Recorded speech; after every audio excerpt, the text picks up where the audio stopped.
Now, thermodynamic process.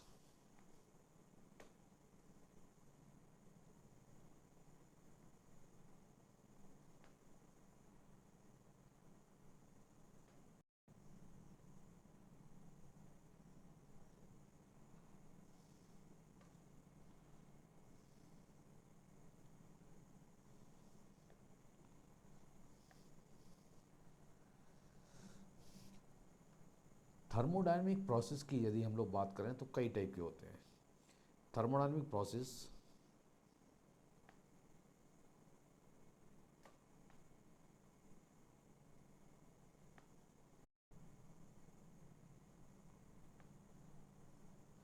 are of following types.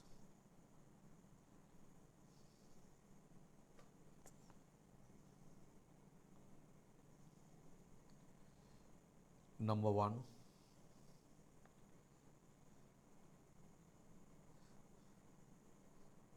isothermal. Number two,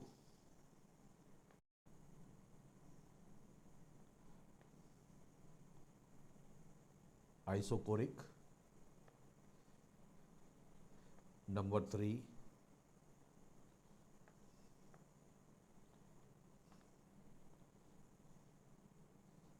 isobaric. Number four, adiabatic. Number five, polytropic. And number six is cyclic. Cyclic. इतने type के thermodynamic process हम लोग discuss करेंगे. और इन thermodynamic process के अंदर जो quantities हम लोग को डिफाइन करना रहेगा वो क्वांटिटीज रहेगा heat, change in enthalpy, change in internal energy and work. तो पहले हम लोग सिर्फ डेफिनेशन देख रहे हैं. उस डेफिनेशन के बाद सारे प्रोसेस को एक एक करके हम लोग डिस्क्राइब करेंगे. First is isothermal.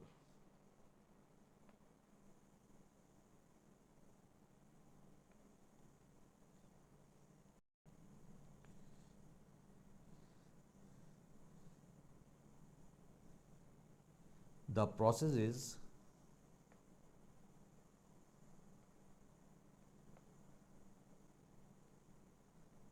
said to be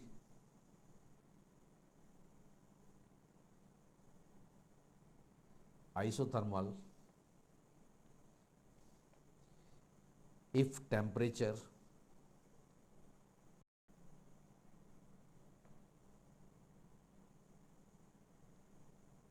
remains constant during every instant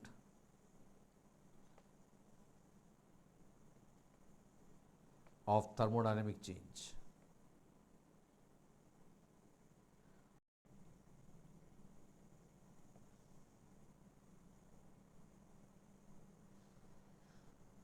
isothermal process के लिए डेल्टा टी भी ज़ीरो होना चाहिए और D T is equal to zero होना चाहिए. ये दोनों वैल्यूज़ आइसोथर्मल के लिए ज़ीरो होनी चाहिए. और ध्यान रहे कि मोलर हीट कैपेसिटी सी का वैल्यू इस स्टेप के लिए इनफाइनाइट होगा. मतलब आप सिस्टम से कितनी भी हीट बाहर निकालो, कितनी भी हीट सिस्टम को सप्लाई कर दो, लेकिन टेम्परेचर उसका कांस्टेंट रहेगा. टेम्परेचर चेंज नहीं करेगा.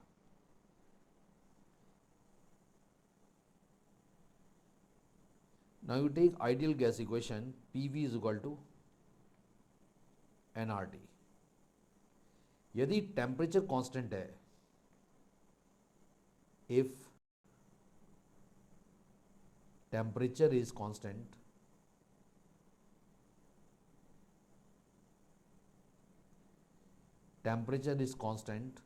then equation is PV is equal to constant. PV is equal to constant जैसे ही आया तो पीवी डायग्राम पर इसका जो कर्व होगा, दिस इज द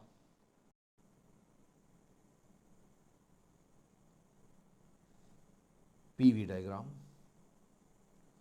जो कर्व होगा it is a rectangular hyperbola.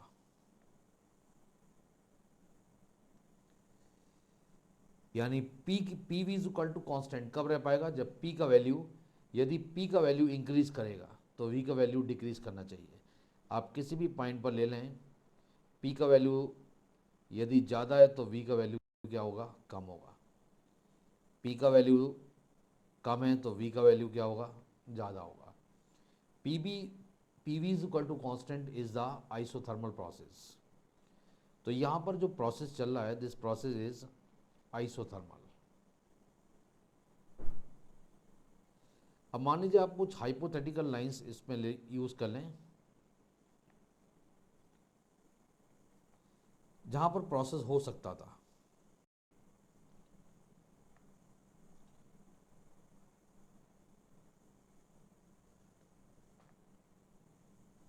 ये सभी रेक्टेंगुलर हाइपरबोला है और बेसिकली इस डायरेक्शन में जब मूव करेंगे हम लोग तो टेम्परेचर की वैल्यू इंक्रीज करेगी। मान लीजिए यहाँ पर टेम्परेचर T1 है, this temperature is T2, this temperature is T3। तो ये सारी जो डॉटेड लाइन हम लोगों ने बनाई है, इन डॉटेड लाइन को हम लोग बोलेंगे यहाँ पर these are isotherms. These are isotherms. Isotherms cut नहीं करेंगे एक दूसरे को। और यहाँ temperature T1 maximum, then T2, then temperature is T3। हर पॉइंट पर at every point temperature remains constant. तो यहाँ आप बोल सकते हो कि D T is equal to zero होगा इसके लिए, और डेल्टा टी बी क्या होगा, this is also zero. This process is isothermal. दूसरा यदि हम लोग बात करें कि मान लीजिए प्रेशर वर्सेस टेम्परेचर, एक पॉसिबल लाइन इस टाइप से बना लें। तो initial and final temperature, initial और फाइनल टेम्परेचर यहां पर क्या है, कांस्टेंट है। यहां बोल सकते हो कि हर स्टेप पर टेम्परेचर क्या रहेगा, कांस्टेंट। यानी dt की वैल्यू इसके अंदर जीरो और delta t is also zero.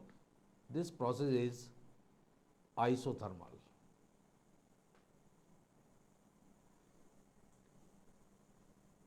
लेकिन मान लीजिए आपने इस टाइप का प्रोसेस बनाया,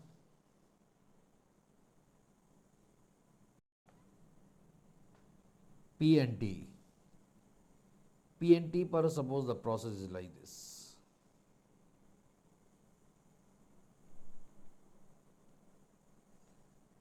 तो इनिशियल पॉइंट और फाइनल पॉइंट, यहां पर टेम्परेचर कांस्टेंट है तो डेल्टा टी का वैल्यू जीरो है।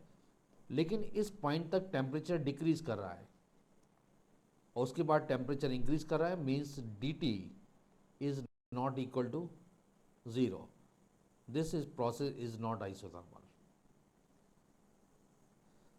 ये प्रोसेस आइसोथर्मल नहीं होगा। Similarly volume versus temperature, volume versus temperature पर दिस लाइन, यदि ऐसा हम लोग प्रोसेस ले लें तो इसके लिए dt का वैल्यू ज़ीरो होगा और डेल्टा t का वैल्यू भी ज़ीरो होगा। This process is isothermal. But if you take like this, यदि आप ऐसा ले लें कि प्रोसेस ऐसा मूव कर रहा है, मीन्स लाइक दिस, या फिर इस टाइप से, तो dt is not equal to zero but delta t is equal to zero. This is not isothermal. ध्यान रहे कि पीवी डायग्राम पर आइसोथर्मल प्रोसेस जो होगा it is rectangular hyperbola. It is the rectangular hyperbola. किसी भी सिस्टम को आप कितनी भी हीट दे दें, कितनी भी हीट बाहर निकाल लें, the temperature remains constant. So molar heat capacity is infinite. This is the isothermal process. Second is isochoric.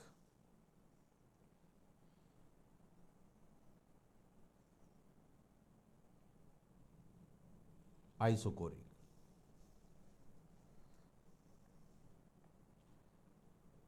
The process is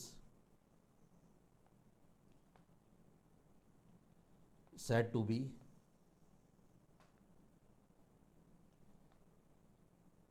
isochoric if volume remains constant,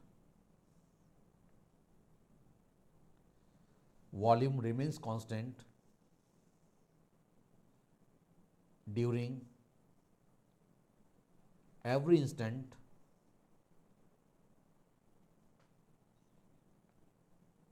of thermodynamic changes.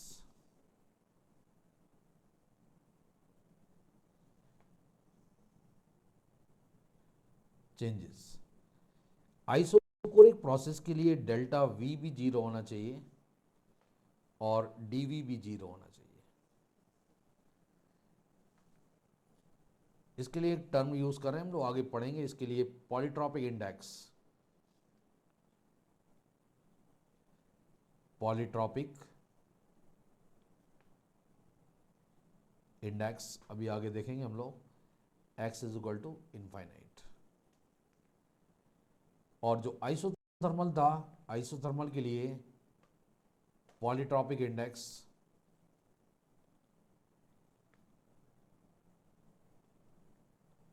x is equal to 1, एक के लिए 1 और दूसरे के लिए 0। Equation आप वो use करेंगे, PV is equal to NRT। यदि V कांस्टेंट है then pressure is proportional to temperature।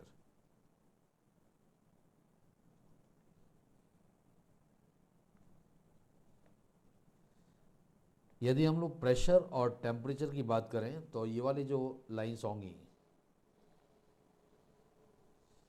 This line is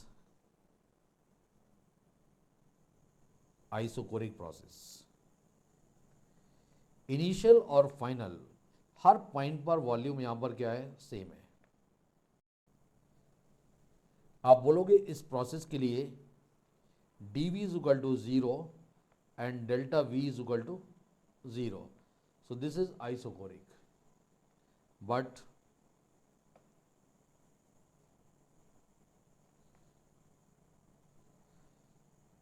यदि प्रोसेस कुछ इस टाइप से चल रहा है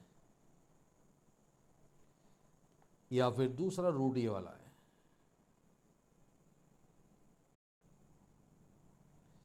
मीन्स आप बोल सकते हो यहां dV का value is not equal to 0 और delta V is equal to 0। चाहे आप फर्स्ट ले लें प्रोसेस या सेकेंड, साइक्लिक प्रोसेस नहीं है ये, तो ये प्रोसेस आइसोकोरिक नहीं होगा। जबकि ये वाला प्रोसेस कैसा होगा, this is isochoric.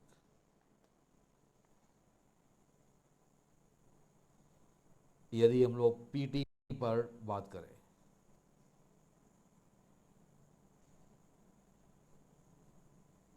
Now volume versus temperature, volume versus temperature में आप स्ट्रेट लाइन डाल दें, यहां पर dV is equal to 0 and delta V is equal to 0, this is isochoric.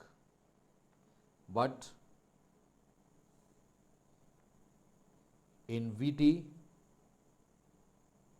यदि ऐसा कुछ चेंज ले लें तो आप बोलोगे कि इनिशियल और फाइनल पॉइंट पर वॉल्यूम सेम है, डेल्टा V का value 0 but dV is not equal to 0। ये आइसोकोरिक प्रोसेस नहीं होगा, ये वाला आइसोकोरिक प्रोसेस नहीं होगा। Similarly PV diagram, pressure versus volume, this is isochoric.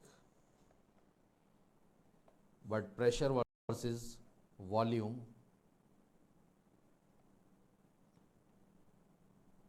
इसके लिए dV is not equal to 0, delta V is equal to 0, so this is not isochoric. ये वाला प्रोसेस भी आपका आइसोकोरिक नहीं है. ये तो बात हो गई कि आइसोकोरिक प्रोसेस की. ऐसे ही जो आइसोकोर्स होंगे वो इस टाइप से होंगे, ओरिजिन से पास होंगे. These are the somewhat isocores.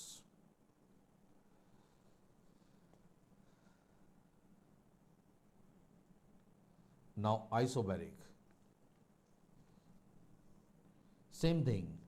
dP is equal to 0 and delta P is equal to 0. Definition: the process is said to be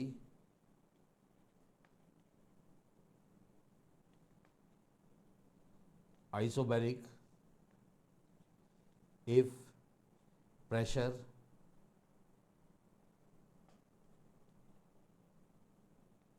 remains constant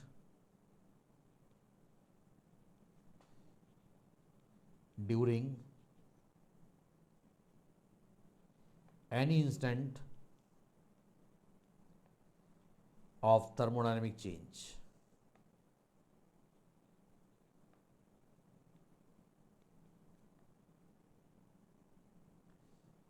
Thermodynamic changes. Polytropic index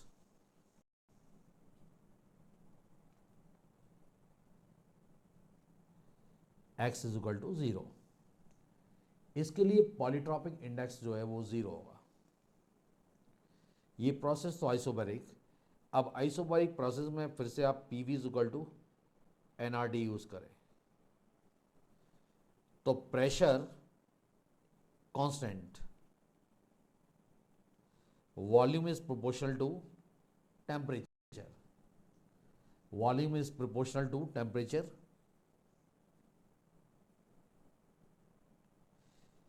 VT diagram पर this line is isobaric. इसके लिए dP is equal to 0 and delta P is equal to 0.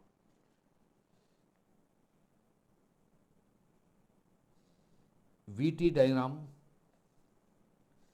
पर यदि ये process ले लें आप,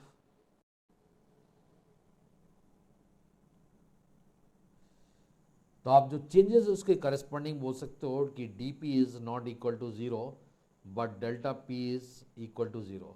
this is not isobaric, this is isobaric.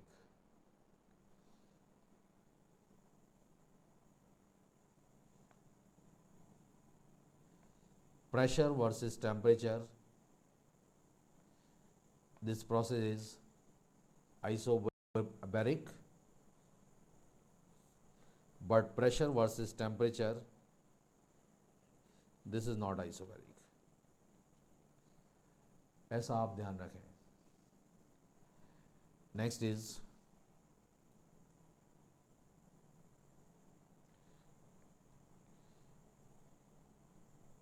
यहाँ पर आपका देखिए कि आइसोथर्मल बता दिया, डिफाइन कर दिया, आइसोकोरिक डिफाइन कर दिया, आइसोबैरिक डिफाइन कर दिया. Now adiabatic.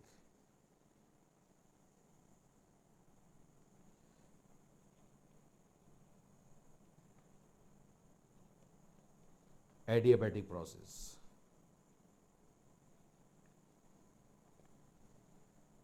This is important. The process is said to be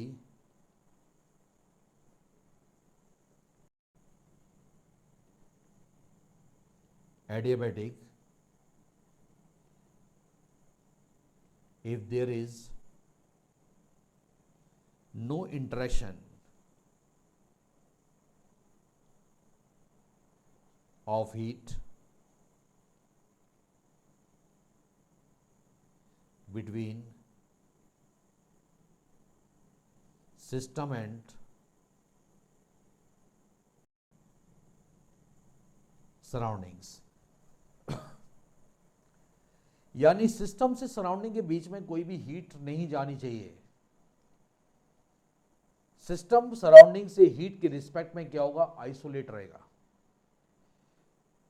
तो कभी भी थर्मोडायनेमिक्स चेंज कुछ ऐसा हो रहा हो कि उस चेंज के during D Q is equal to zero और delta Q is equal to zero, तो प्रोसेस को आप बोल दोगे दिस इज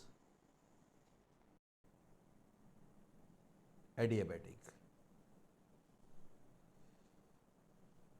इसलिए क्या, एडियाबैटिक में हीट जब ट्रांसफर नहीं होती है between the system and surrounding, तो प्रोसेस कंप्लीट होने से पहले और प्रोसेस कंप्लीट होने के बाद टेम्परेचर बदल जाते हैं, सिस्टम के टेम्परेचर बदल जाते हैं। तो बेसिकली यदि हम लोग हीट वर्सेस टेम्परेचर की बात करें, पीवी डायग्राम पे तो हम लोग उसको नहीं शो कर रहे हैं अभी, तो Q, इसके लिए डी क्यू का वैल्यू ज़ीरो होगा और delta Q is also zero, so this process is adiabatic. But Q versus T, this process is delta Q is equal to 0 and dq is not equal to 0, so this is not adiabatic, this is not adiabatic। अब further हम लोग adiabatic को कई type से describe करेंगे, adiabatic reversible और adiabatic irreversible. तो अभी डेफिनेशन वाइज आप ध्यान रखना कि D Q is equal to zero, delta Q is equal to zero. Adiabatic process में there is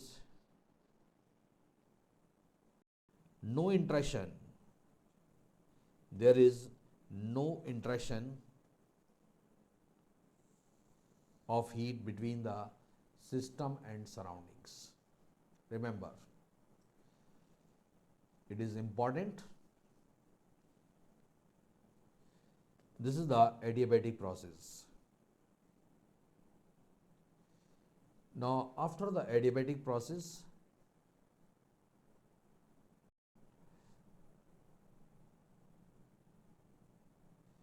there is a polytropic.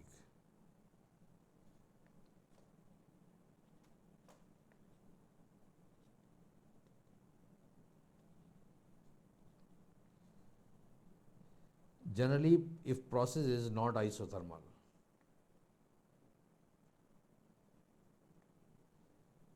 Isothermal process नहीं है, आइसोबैरिक भी नहीं है, आइसोकोरिक भी नहीं है,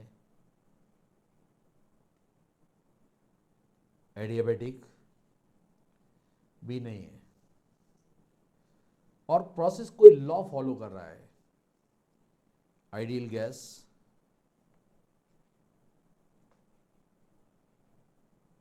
follows specific law। इसको हम लोग डिटेल में डिस्क्राइब करेंगे। Ideal gas follows specific law like P square T cube is equal to constant, V square T is equal to constant, T V square P V square is equal to constant. तो ऐसे भी जो भी hypothetical ये चल रहे हैं या किसी स्पेसिफिक कंडीशन में स्पेसिफिक लॉ फॉलो कर रहे हैं, इन प्रोसेस को आप बोल दोगे दीज आर द पॉलीट्रॉपिक। अभी आगे इसको डिस्क्राइब करेंगे in the detail. Now the last is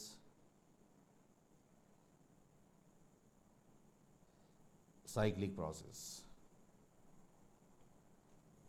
The process is cyclic if its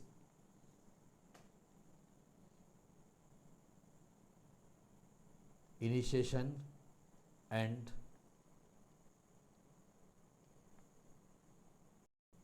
termination point is same।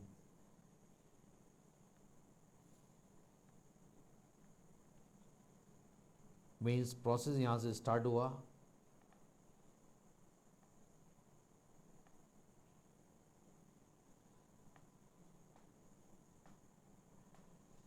Initial और फाइनल कोऑर्डिनेट क्या हो गए, सेम हो गए। कंप्लीट प्रोसेस को आप क्या बोलोगे, it is a cyclic process. PV किसी भी डायग्राम पर हो सकता है ये साइक्लिक। आप ध्यान रखना, फाई यदि स्टेट फंक्शन है,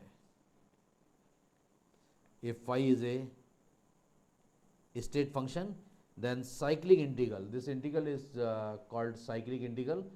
Cyclic integral of d phi, phi is a state function, is always 0, क्योंकि स्टेट फंक्शन इनिशियल और फाइनल कोऑर्डिनेट पर डिपेंड करता है।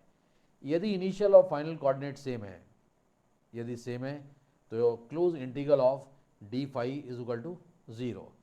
इसका मतलब हुआ, मान लीजिए प्रोसेस कुछ इस टाइप से चल रहा है,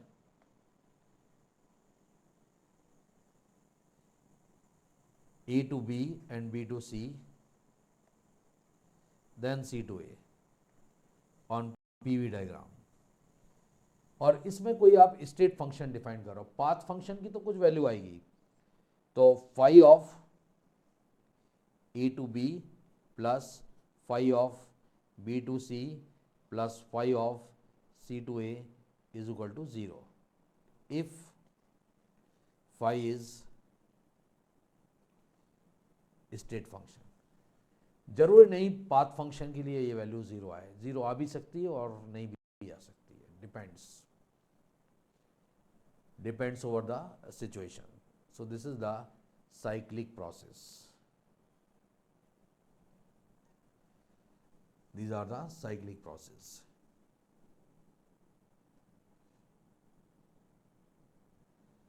अब हम लोग एक एक करके सारे प्रोसेस को डिस्क्राइब करेंगे। तो हम लोग जो डिस्क्राइब करेंगे वो आइसोथर्मल प्रोसेस से स्टार्ट करेंगे end up to the cyclic process. Now we are talking about work done. Work done को समझने के लिए आप कुछ ऐसा सोचें कि suppose this is any container,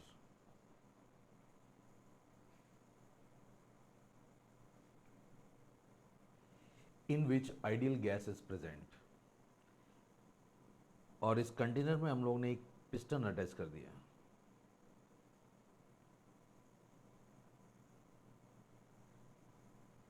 piston को यहां किसी पिन से आपने लॉक कर दिया,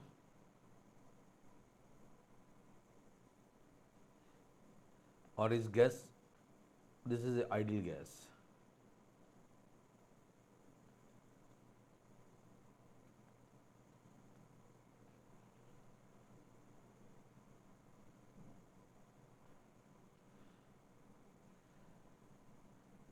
यहां जो प्रेशर पड़ेगा this is the P internal, outside pressure is P external, this is P external. The area of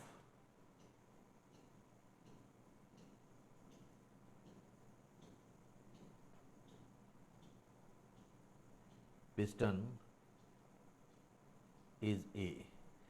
जो भी सिलेंडर होगा वो सर्कुलर होगा, सर्कुलर सिलेंडर होगा तो आप बोल सकते हो कि उसके अंदर जो पिस्टन अटैच्ड है दैट इज आल्सो सर्कुलर। तो इसके अंदर हम लोग केस कंसीडर करते हुए चल रहे हैं कि आप एज्यूम करें, let us consider that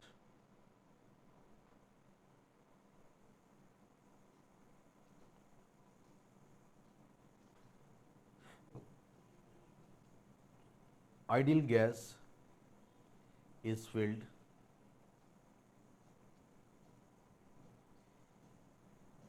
in a container in which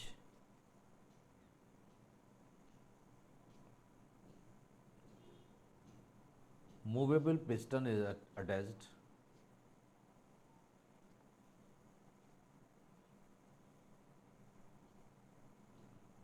in which movable piston is attached, area of piston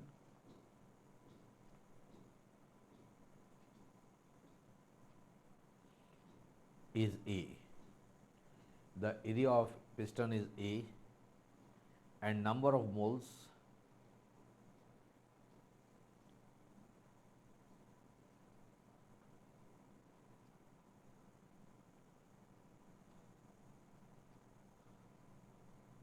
of gas is N, N number of moles उसके अंदर हैं। तो वर्क डन को हम लोग जब भी लिखेंगे बाई माइनस एन, पहले तो आप इसको ऐसा समझ लें कि सपोज कि P internal is greater then P external, ये फर्स्ट केस लिया, और second case P external is greater then P internal. और इसके बाद आप क्या करते हो कि पिस्टन की पिन को ओपन कर देते हो। तो यदि पी इंटरनल ज़्यादा है तो पिस्टन बाहर की तरफ जाएगा, तो आप बोलोगे दिस इज द एक्सपेंशन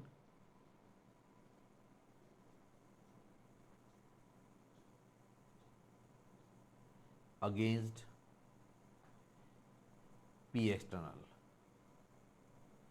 और एक्सटर्नल प्रेशर यदि ज़्यादा होगा then this is the compression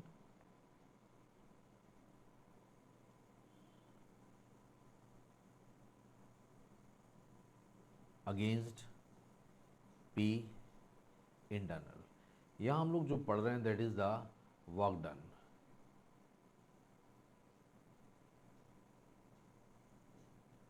in case of ideal gas,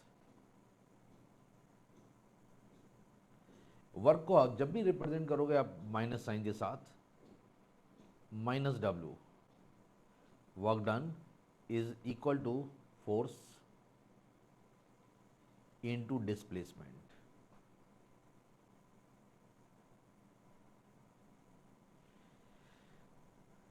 basically यहाँ आप देख सकते हो कि हम लोग लेके चलेंगे कि P internal is equal to P external plus minus dP, या आप इसको ऐसा कंसिडर कर लो कि P external is equal to P internal plus minus dP। मतलब प्रेशर में बहुत कम डिफरेंस है, तो ऐसे में जो पिस्टन मूव करेगा दैट इज़ वेरी स्लो, तो चेंजेस जो होंगे they are reversible change. Second is P external is equal to P internal plus minus delta P. इस केस में क्या प्रेशर डिफरेंस ज़्यादा है तो पिस्टन बहुत फास्ट मूव करेगा, this process is irreversible. So work done is force into displacement. Now this work done is equal to force. Force is the pressure applied, pressure external into area into displacement. Suppose the displacement is dx. आप जब इस pin को open करते हो तो उस time पर internal pressure यदि ज़्यादा है तो पिस्टन बाहर की तरफ मूव करेगा, पिस्टन बाहर की तरफ मूव कर गया। ऐसे केस में ये जो डिस्टेंस है इसको हम लोग लेके चल रहे हैं, दिस डिस्टेंस इज dx। ये आपका डिस्टेंस dx है, तो P external area into dx। Work done को अब हम लोग लिख सकते हैं यहाँ पर कि minus W is equal to P external into area, P external into area into dx is dV, because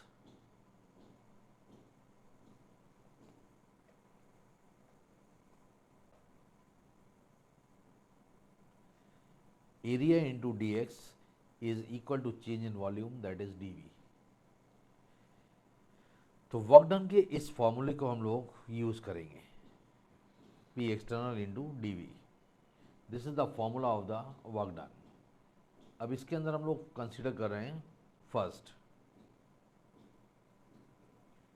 for reversible process,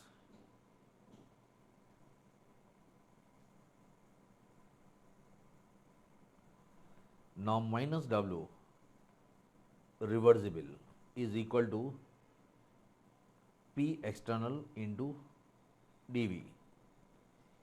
P external को आप लिख सकते हो this is the P internal plus minus dP into dV।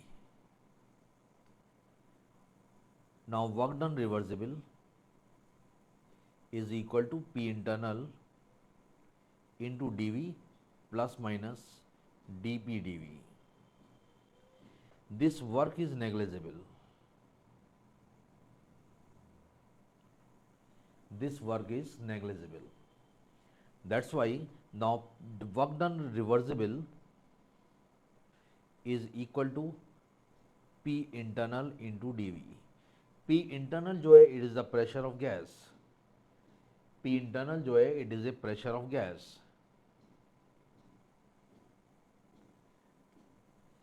आप यहाँ further लिख सकते हैं कि minus W reversible pressure internal is a function of gas, so P internal into V is equal to N R T for the ideal gas. तो ideal gas equation आप यहाँ apply कर दो. This is the N R T D V by V, N R T D V by D V by V. Now work done reversible. पूरे process में यदि हम लोग टेम्परेचर को क्या लेके चल रहे हैं, कांस्टेंट, तो ये कौन सा वर्क हुआ, आइसोथर्मल वर्क हुआ. आइसोथर्मल वर्क जब पिस्टन मूव करता है तो हम लोग उस टाइम पर बोलते हैं that is the mechanical work. So work done reversible is equal to N R T integral V1 to V2 dV by V. इसको बेटर है कि आप V इनिशियल को you write V initial and V final. This is V initial and this is V final. और हमको पता है कि integral of 1 upon x dx is equal to ln x. तो वर्क डन रिवर्सिबल की value minus W reversible is equal to N R T ln V, limit is V initial to V final. इसको आप further लिख सकते हैं. This is the N R T ln V final minus V initial. Now work done reversible is equal to N R T ln V final upon V initial. Now work done reversible. Natural log को base 10 में change कर दो.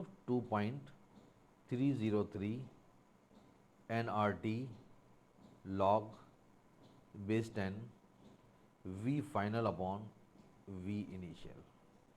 This is the reversible work done.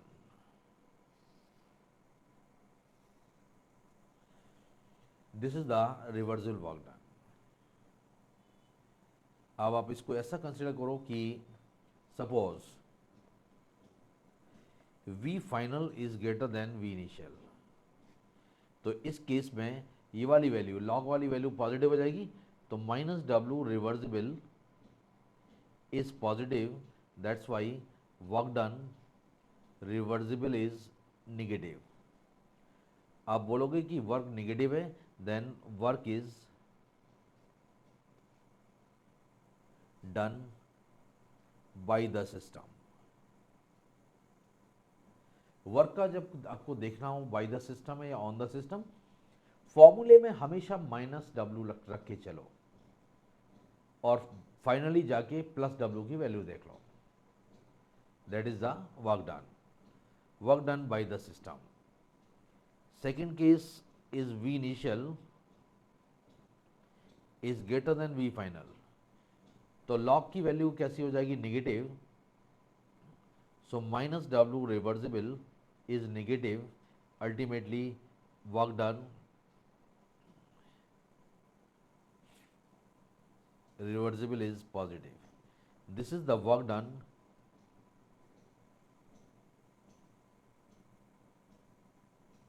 On the system. Positive आया, work done on the system.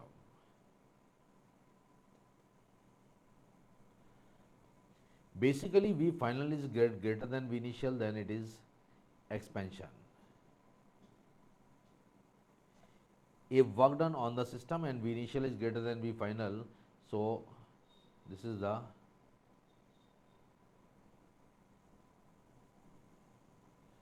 compression. Expansion का work compression के work से ज़्यादा होता है इन केस यदि बोलें कि work done on the system by the system, यदि सेम कोऑर्डिनेट की बात करेंगे हम लोग तो एक्सपेंशन रिवर्सिबल वर्क और कंप्रेशन रिवर्सिबल वर्क बराबर होते हैं।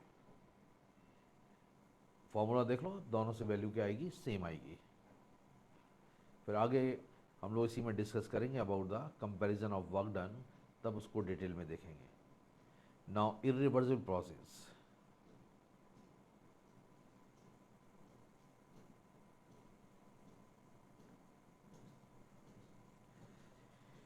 इरिवर्सिबल प्रोसेस क्या है, इट इज़ वेरी फास्ट और फाइनाइट टाइम में कंप्लीट हो जाएगा।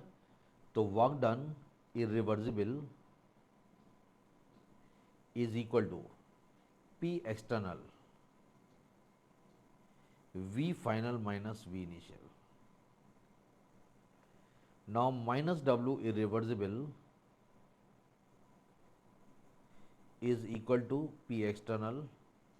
V final को आप लिख सकते हो nRT upon P final minus nRT upon P initial.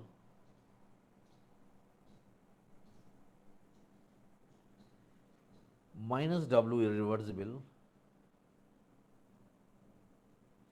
is equal to nRT P external 1 upon P final minus 1 upon P initial. Process जब तक चलता है जब तक P एक्सटर्नल P फाइनल के बराबर ना हो जाए। अब हम लोग यहाँ लिख रहे हैं कि प्रोसेस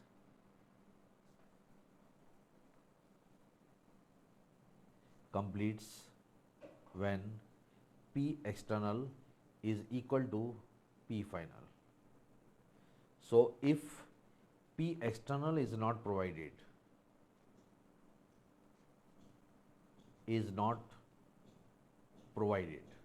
यदि P external नहीं दिया हुआ है तो P external को P final ले लेना। You take P external is equal to P final, so minus W irreversible, this is equal to nRT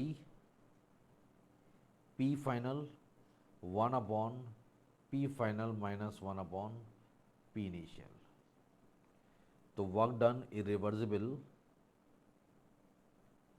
this is equal to nRT 1 minus P final upon P initial.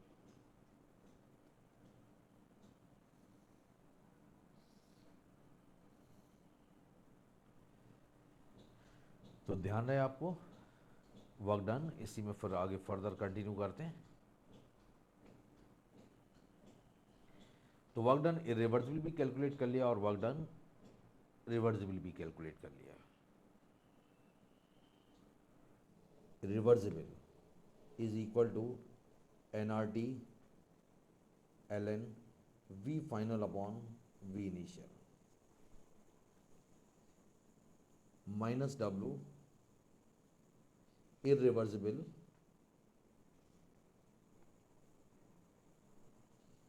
is nRT 1 minus P final upon P initial. हम लोग ऐसा लेके चलते हैं, suppose करो कि expansion हो रहा है।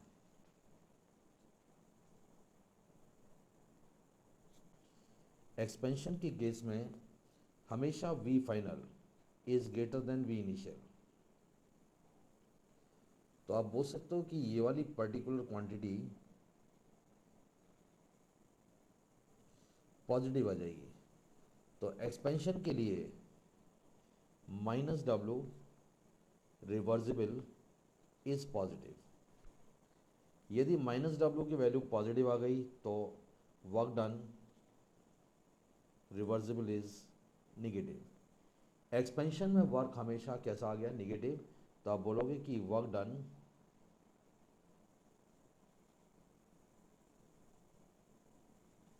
by the system.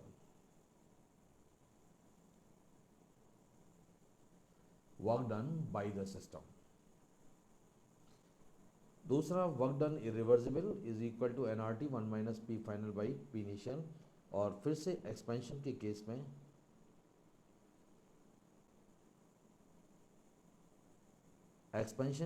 में टेम्परेचर तो यहाँ पर कांस्टेंट ले रखा है। आप बोल सकते हो कि P initial is greater then P final, तो अल्टीमेटली माइनस डब्ल्यू इरिवर्सिबल, इसका वैल्यू कम है और पी इनिशियल का वैल्यू ज़्यादा है, तो ओवरऑल ये वैल्यू 1 से कम होगी, तो minus W reversible is again positive. So work done irreversible is negative. कैसा भी वर्क हो, रिवर्सिबल हो या इरिवर्सिबल हो, कैसा भी वर्क हो, रिवर्सिबल हो या इरिवर्सिबल हो, तो इस केस में आप क्या बोलोगे, plus W reversible irreversible is negative, then work done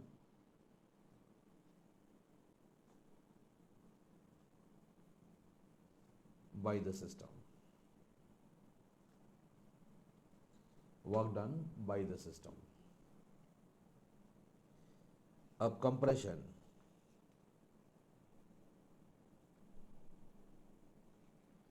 compression के केस में now V initial is greater than V initial, compress कर रहे हैं मीन्स नीचे ला रहे हैं, V initial is greater than V final, so minus W reversible, V final ये वाली वैल्यू क्या हो जाएगी, दिस वैल्यू इज नेगेटिव, तो work done reversible is positive. Positive आते ही चार साथ क्या हो गया, this is the work done on the system. Work done on the system. Similarly आप इरिवर्सिबल में देख सकते हो, चाहे प्रोसेस इरिवर्सिबल हो या रिवर्सिबल हो, कहानी सेम रहेगी, everything is same. In compression, the work done on the system means the work has to become positive, and in case of expansion, work done by the gas, because work done will come negative. So remember. अब comparison करते हैं हम लोग।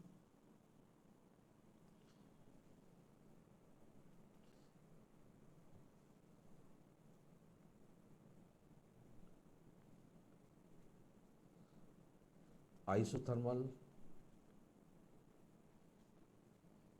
Expansion,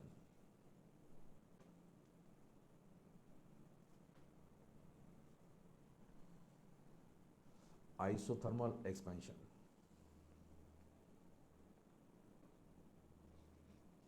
point number 1,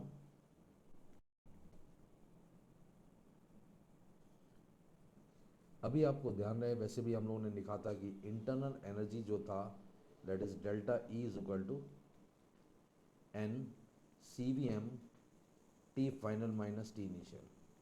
isothermal का मतलब हुआ कि temperature constant, temperature constant means internal energy changes zero. हमेशा कोई भी आइसोथर्मल प्रोसेस हो, आप ध्यान रहे कि किसी भी आइसोथर्मल प्रोसेस के लिए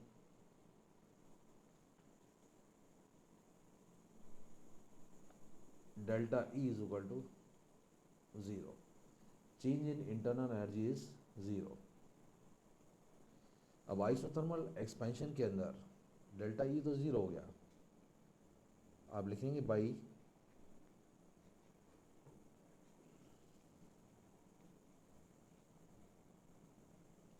first law,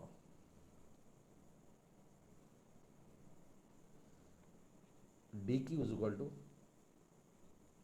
D E plus minus D W, तो D Q is equal to D zero हो गया plus minus D W. Expansion के केस में जब एक्सपेंशन होगा तो एक्सपेंशन के केस में आप यहां देख सकते हो कि माइनस डब्ल्यू की वैल्यू पॉजिटिव है, माइनस डब्ल्यू की वैल्यू पॉजिटिव है, means this value is positive, so D Q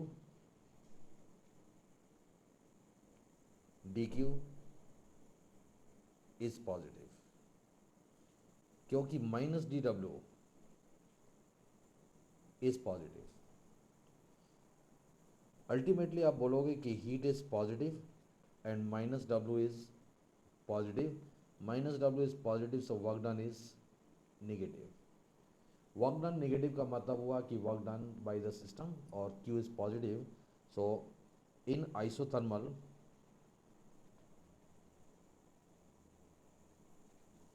expansion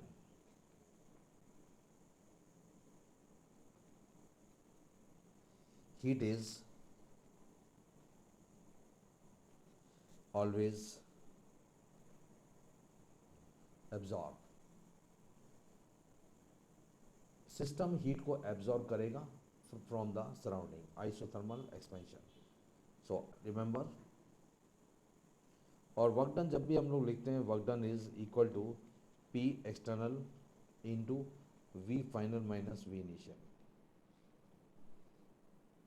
जितने भी इरिवर्सिबल, फॉर एनी इरिवर्सिबल, और जितने रिवर्सिबल प्रोसेस होंगे उसके लिए हम लोग डिफाइन कर चुके हैं, ये दिस इज फॉर इरिवर्सिबल, और रिवर्सिबल के लिए NRT ln V final upon V initial, this is for reversible work.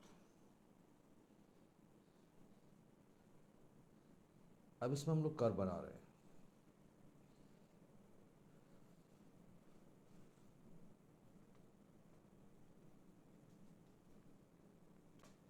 Expansion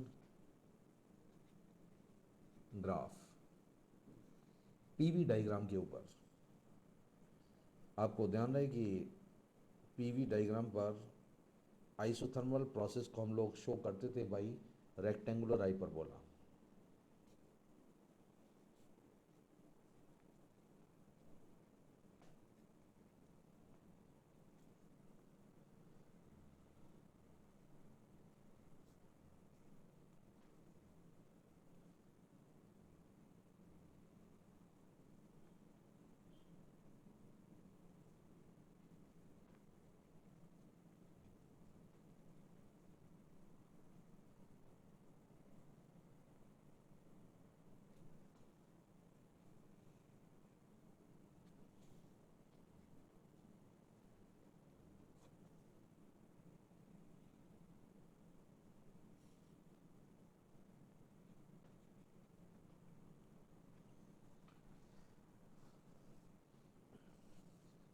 इसमें क्या कि हम लोग कई स्टेज के वर्क की बात करेंगे।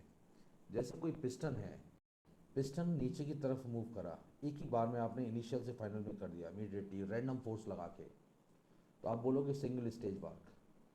पिस्टन को हम लोग नीचे मूव करें या ऊपर मूव करें, what ever it is,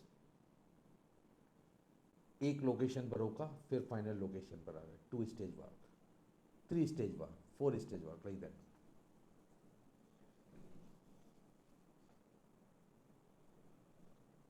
expansion हो रहा है तो वॉल्यूम बढ़ेगा, this is the initial position and this is final. Process कुछ ऐसा होना चाहिए था, हमको पता नहीं। दिस इज द आइसोथर्म,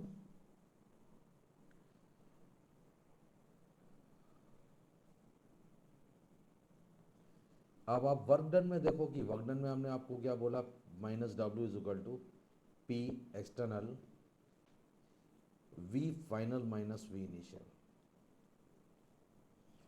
ये कोऑर्डिनेट बता रहा है this is the V final,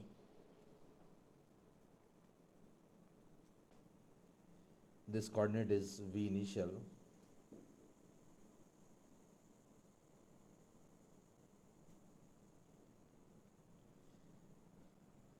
expansion कुछ इस टाइप से होगा नीचे की तरफ, तो P फाइनल और ऊपर जो है दैट इज P इनिशियल। आप बोल सकते हो कि कर्व कुछ एग्जैक्टली ऐसा नहीं आएगा,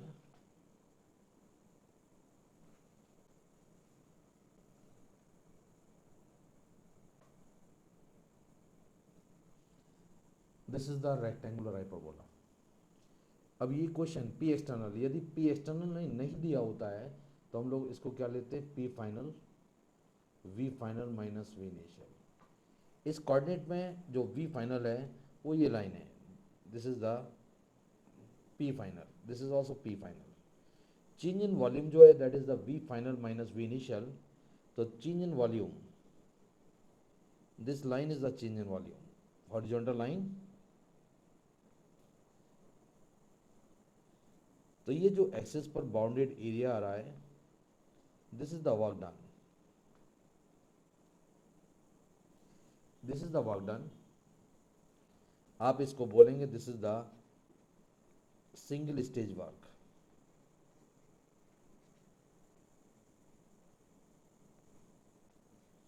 सिंगल स्टेज वर्क। इसके बाद डबल स्टेज मतलब आप कहीं बीच में एक जगह रुक गए,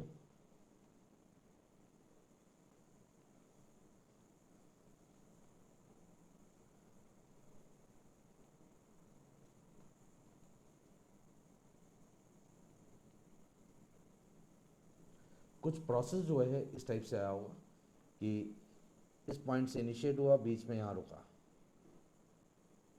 फिर इस पॉइंट पर आ गया। इसका कोऑर्डिनेट हम लोग ले लें, this is the P1 V1, P2 V2 and P3 V3। Expansion, जब P1 से P2 की तरफ आएंगे तो उस टाइम पर जो एरिया बनेगा तो फाइनल प्रेशर तो P2 हो जाएगा। P2 is this horizontal line, vertical line, this is P2 and V2 minus V1 is this horizontal line।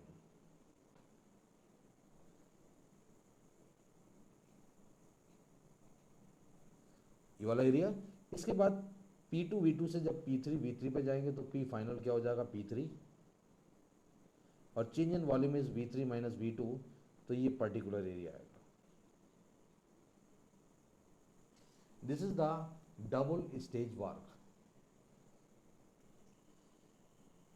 इस स्टेप के बाद आप देखें कि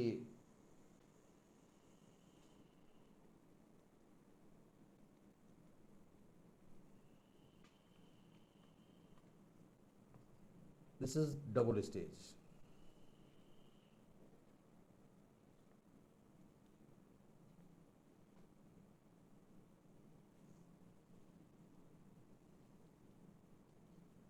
now triple stage work।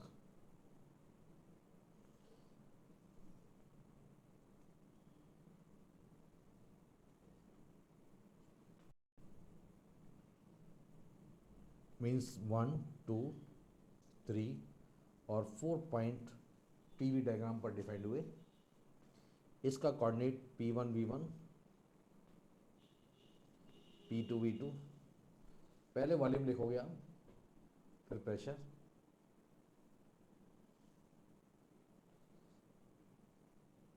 हम लोग ऐसे लिखे देते हैं P3 V3 and this is P4 V4। Generally trend जो है वो लिखने का एक्स एक्सेस है, फिर वाई एक्सेस है, एक्स वाई कोऑर्डिनेट। तो यहाँ पर P जो है वो वाई कोऑर्डिनेट है और V1 क्या है, that is the x coordinate. तो बेसिकली जब पहला वर्क होगा, फिर 1 से 2, 1 से 2 ये वाला वर्क रिप्रेजेंट करेगा।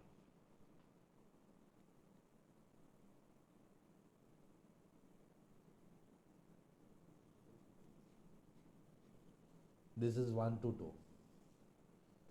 उसके बाद 2 to 3,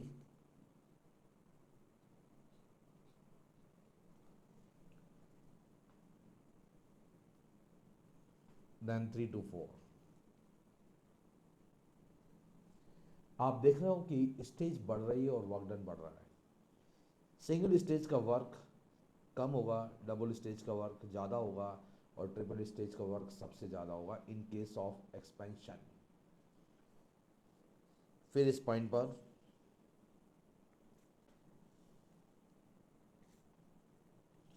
हम लोग यहाँ n स्टेज लेके चल रहे हैं। मान लीजिए पॉइंट A1 A2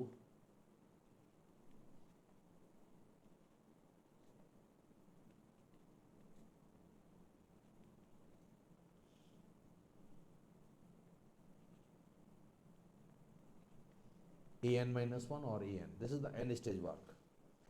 जब फर्स्ट स्टेज का वर्क होगा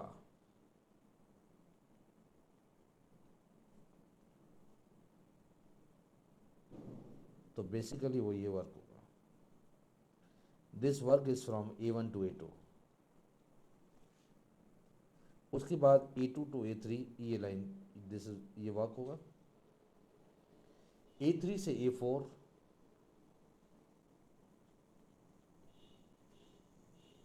A4 टू A5,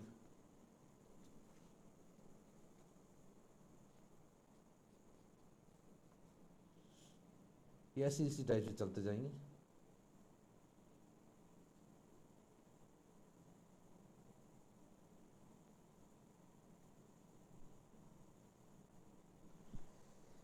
इसके अंदर आप देखें कि ये जो ट्रायंगल बन रहा है जिसमें एरिया आप जिसको छोड़ते हुए चल रहा हो,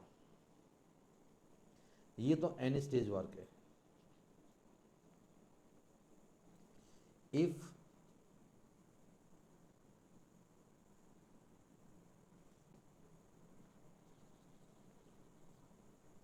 यदि आपका n टेंस टू इनफाइनाइट हो तो ये जो ट्रायंगल बनाया हम लोगों ने रेड कलर का, आप इसको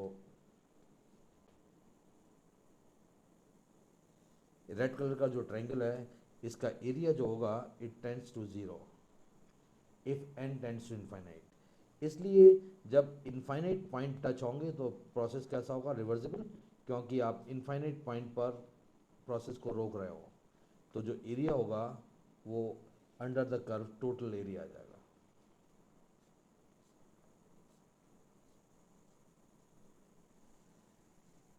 this is the expansion graph. आप बोल सकते हो in case of expansion, expansion के केस में कौन सा वर्क डन ज़्यादा हुआ।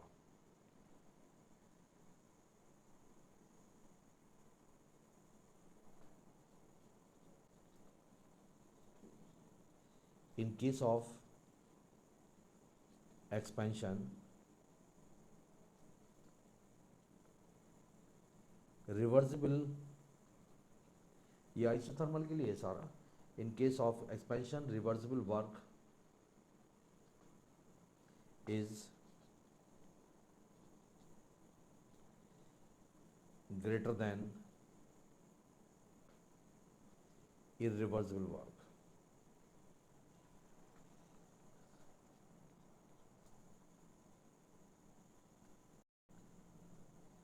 Second, as the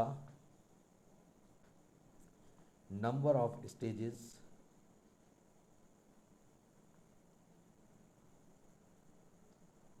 increases,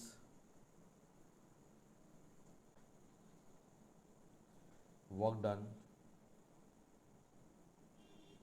increases, work done increase होगा। आइसोथर्मल के लिए डेल्टा ई का वैल्यू 0। आपको बताया था इन आइसोथर्मल एक्सपेंशन